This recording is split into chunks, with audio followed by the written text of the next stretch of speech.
अरावली केवल एक पर्वत श्रृंखला नहीं है, राजस्थान के लिए ये केवल एक पर्वत श्रृंखला नहीं है, अरावली राजस्थान की जीवन दायिनी है। अब मैं ये क्यों कह रहा हूँ, इसका बहुत बड़ा कारण है। बहुत बड़ा कारण ये है कि अरावली से कई सारी नदियां निकलती है जो कि राजस्थान का पोषण करती है। अरावली पश्चिमी रेगिस्तानी प्रदेश का पूर्व में विस्तार होने से रोकती है। ठीक है, यानी कि पश्चिम का जो रेगिस्तानी क्षेत्र है उसको पूर्व में आने से या पूर्व में फैलने से रोकती है। कहने का तात्पर्य यह है कि रेगिस्तान के मार्च में रोकती है। अरावली जो है वो बारिश करने में भी सहायक है, यानी कि जो बंगाल की खाड़ी वाला मानसून अपने भारत में प्रवेश करता है, ठीक है ना, तो इन अरावलियों की पहाड़ियों की वजह से हमारे पूर्वी राजस्थान के प्रदेश में और दक्षिणी पूर्वी राजस्थान के प्रदेश में बारिश होती है।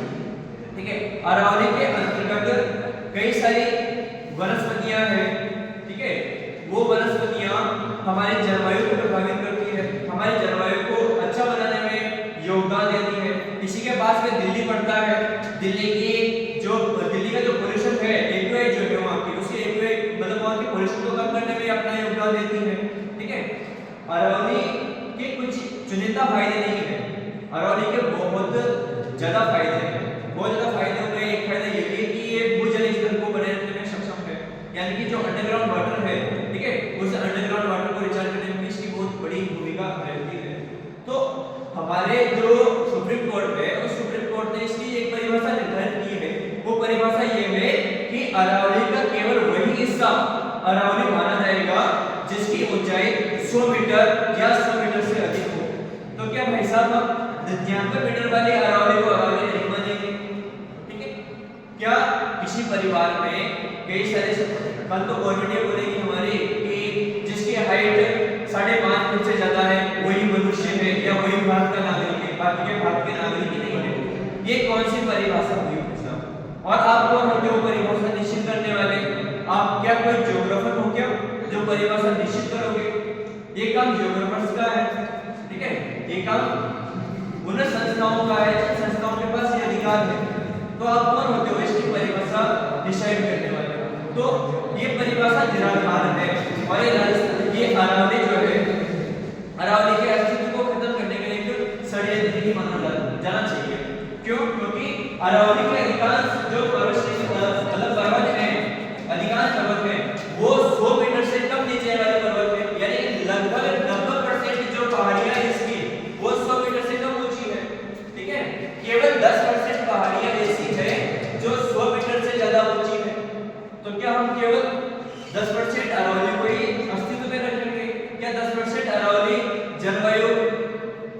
जलवायु के लिए लाभदायक है, या फिर 10% अरावली हमारी रेगिस्तान के मार्च को रोकने में सक्षम है?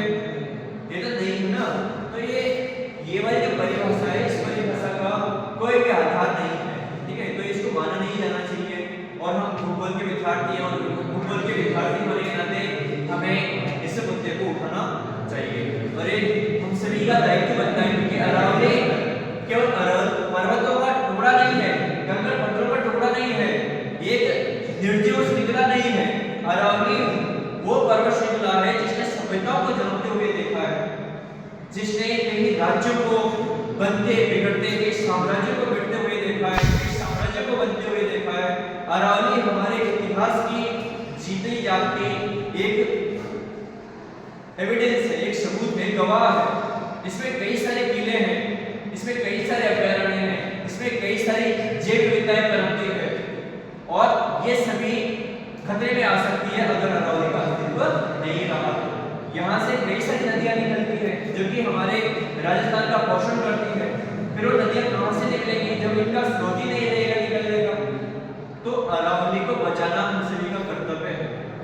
अरावली केवल पर्वत श्रृंखला नहीं है, अरावली हमारी माँ है, हमारी जननी है, हमारी रक्षक है। ठीक है ना?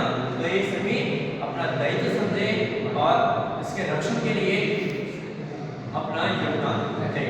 जय हिंद, जय भारत, जय भारत।